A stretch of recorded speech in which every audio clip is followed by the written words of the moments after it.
Kisah di Laut Merah ini memberikan pelajaran tentang husnuzon billah, berbaik sangka kepada Allah.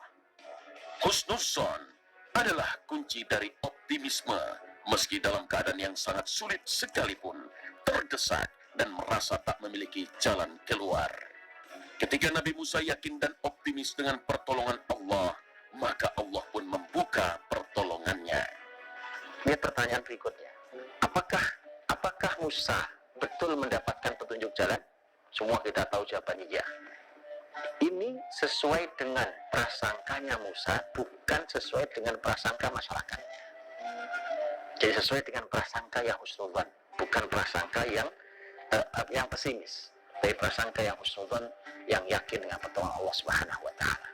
Makanya kemudian Allah perintahkan Musa untuk memukul lautan dengan menggunakan tongkat, kemudian terbelah sebagaimana kisah yang kita ketahui. Dan disitulah kita harus belajar bahwa sekrisis apapun keadaannya, orang-orang beriman itu tidak pernah kurang keyakinannya pada Allah SWT. Dan kita akan mengatakan bahwa pasti ada jalannya. Inna ma'iya rabbi sayahdin. Pegang kuat-kuat kalimat itu, bahwa sepanjang bersama kita ada Allah Subhanahu wa taala, pasti ada jalannya. Pasti ada jalannya. Karena ternyata benar, nyata bahwa Musa mendapatkan jalan dari Allah Subhanahu wa taala. Di tahun 702 Hijriah, kaum muslimin di Syam menghadapi gempuran pasukan Mongol hingga mengharuskan masyarakat Syam mengungsi keluar dari negerinya sendiri. Sementara seorang ulama besar yang hidup di zaman itu, Syekhul Islam Ibnu Taimiyah, merasa harus mempertahankan negerinya dari serangan musuh dengan cara berjihad. Di saat penduduk sudah mulai meninggalkan negerinya, dan di saat jarak musuh hanya tinggal beberapa jengkal, Ibnu Taimiyah menulis suatu risalah yang berjudul Fadailus Syam wa Ahlihi. Suatu risalah yang menjadi titik awal keberhasilan kaum muslimin mengusir pasukan Mongol dari negeri Syam yang diberkahi. Imam Ibnu Taimiyah itu ketika isu berita pasukan Mongol Tatar itu bergerak dan mau menyerang negeri Syam, beliau sempat menulis satu buku kecil, judulnya tentang keutamaan negeri Syam dan penduduknya. Kalau kita lihat apa tujuan beliau mengarang buku saku itu, ternyata tujuannya beliau ingin mengatakan bahwa beliau ingin katakan penduduk negeri Syam jangan lari, karena ada keutamaan tinggal di negeri ini. Dan dia sedang ingin menarik pasukan yang dari Mesir agar masuk ke negeri Syam untuk membela negeri Syam, karena ada keutamaan di negeri Syam dan tinggal di negeri Syam. Itu tujuan satu buku kecil. Kegigihan Ibnu Taimiyah untuk mempertahankan negerinya tak sampai di situ.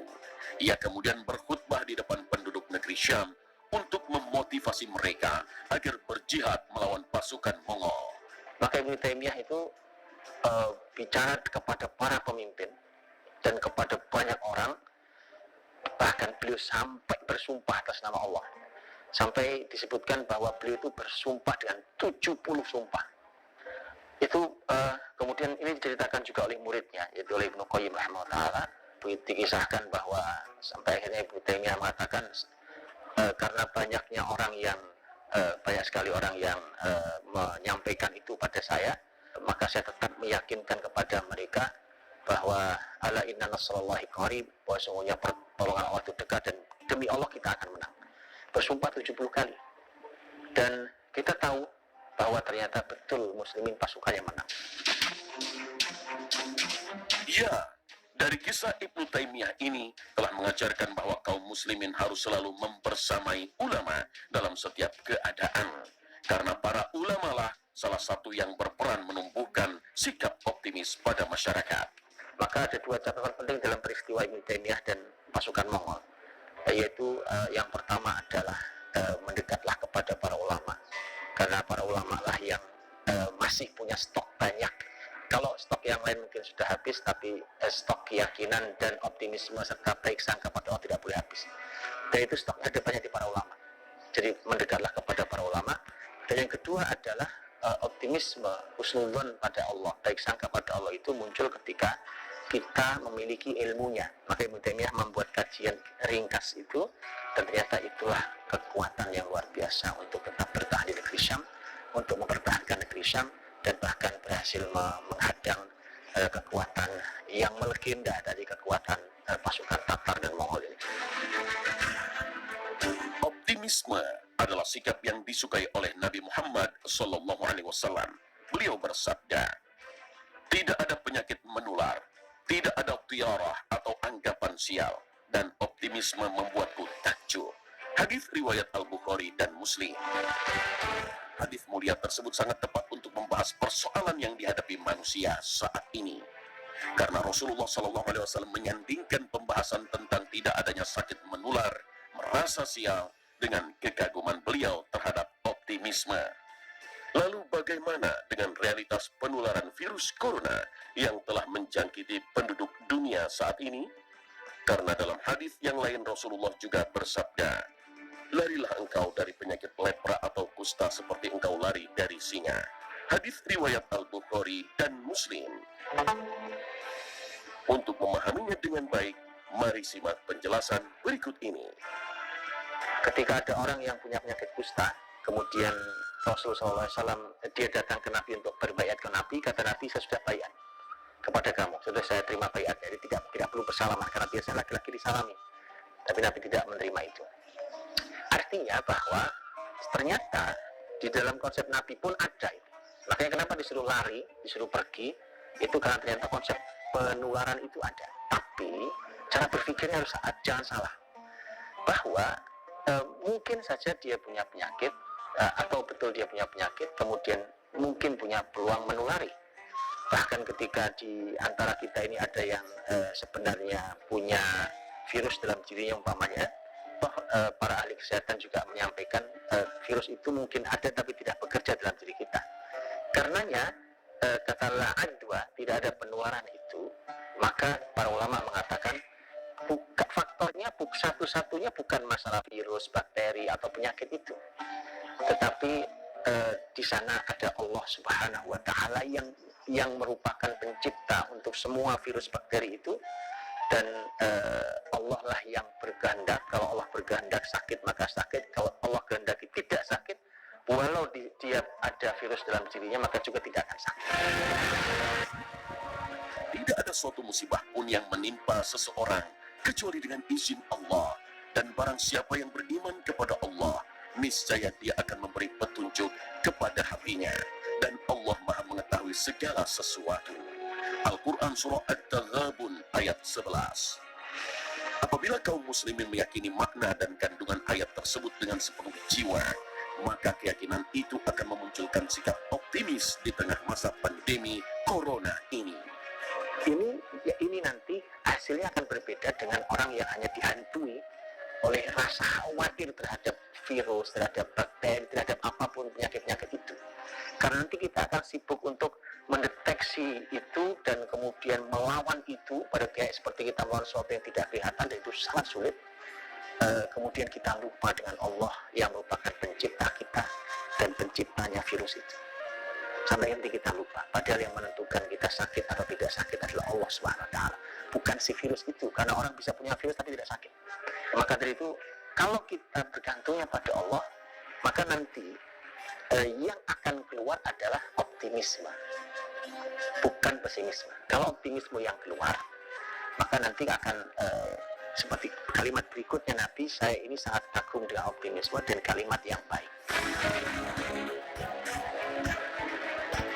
Pemirsa Khalifah, ucapan adalah doa. Apabila perkataan yang baik selalu diucapkan, maka hati dan pikiran pun akan mengikutinya. Di saat seperti ini, maka ucapkanlah selalu perkataan dan keyakinan yang baik kepada Allah. Insya Allah, pandemi corona ini akan segera berakhir dengan pertolongan Allah. Amin. Begitu dikunjungi oleh Ibnu Taimiyah, kemudian didoakan, setelah itu dia bicara, ja'atil afiyah, sudah datang kesehatanmu, sudah datang. Itu dia mengatakan seketika saya sembuh. Jadi doa yang bercampur dengan optimisme itu hasilnya seperti itu. Itu yang akan mempercepat kesembuhan siapapun yang sakit, dan itu yang akan menjaga orang-orang yang sehat supaya tidak sakit. Maka Nabi suka dengan kalimat-kalimat yang baik. Jadi jangan keluarkan kalimat yang negatif. sakit, tertular, apa kita akan bilang bahwa kita akan begini begitu. Keluarkan kalimat-kalimat yang positif, keluarkan kata-kata yang baik dari itu yang dicintai oleh Nabi SAW. Tentu ini sebagai pendorong untuk kita berbaik sangka kepada Allah. Pemirsa Khalifah, Al-Hafiz Ibnu Hajar Al-Asqalani menjelaskan bagaimana biasanya wabah yang menimpa negeri kaum muslimin akan berakhir. Penjelasan ulama dari mazhab Syafi'i ini adalah sebuah kabar gembira, dapat membangkitkan rasa optimis bagi kaum muslimin bahwa wabah selalu memiliki akhir. Dan apabila merujuk pada apa yang dijelaskan Ibnu Hajar, maka akhir dari masa pandemi ini adalah qarib atau dekat, insya Allah.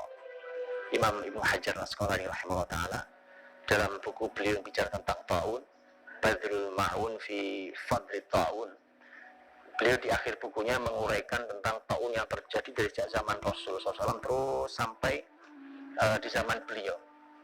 Beliau menghitung sampai terakhir tahun 833 ketika buku itu beliau tulis.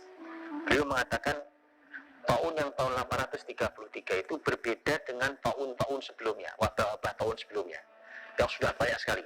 Di mana perbedaannya ada banyak. Di antara perbedaan itu menarik ini. Di antara perbedaannya adalah kalau tahun yang 833 itu terjadinya di musim dingin dan dia berakhir di musim semi. Karena kalau di negeri yang ada musim semi, musim dingin, tidak seperti negeri kita, negeri subtropis, mereka punya musim dingin, kemudian masuk musim semi, nanti masuk musim panas. Maka dia mulai tahun 833 itu mulai di musim dingin, kemudian dia berakhir di musim semi. Dan ini berbeda dengan semua tahun sebelumnya. Semua tahun sebelumnya terjadinya di musim semi dan dia berakhir di awal musim panas. Berakhir di awal musim panas. Dan subhanallah, Ramadan kita adalah, kalau kita lihat di negeri-negeri yang punya musim panas, Ramadan kita adalah merupakan Ramadan musim panas. Maka mari kita bahagiakan hati kita dengan optimisme dan baik sangka pada Allah bahwa Ramadan 1441 ini harus merupakan pertemuan dua kebahagiaan. Pertama, bahagia karena bertemu dengan Ramadan, dan yang kedua adalah bahagia musim panas yang semoga dia mengakhiri semua masalah wabah yang hari sedang melanda berbagai negara, dan Allah Maha Kuasa atas itu. Ketika Allah Subhanahu wa taala mencintai seorang hamba, maka dia akan diuji. Dari dulu sampai sekarang, ini seleraku.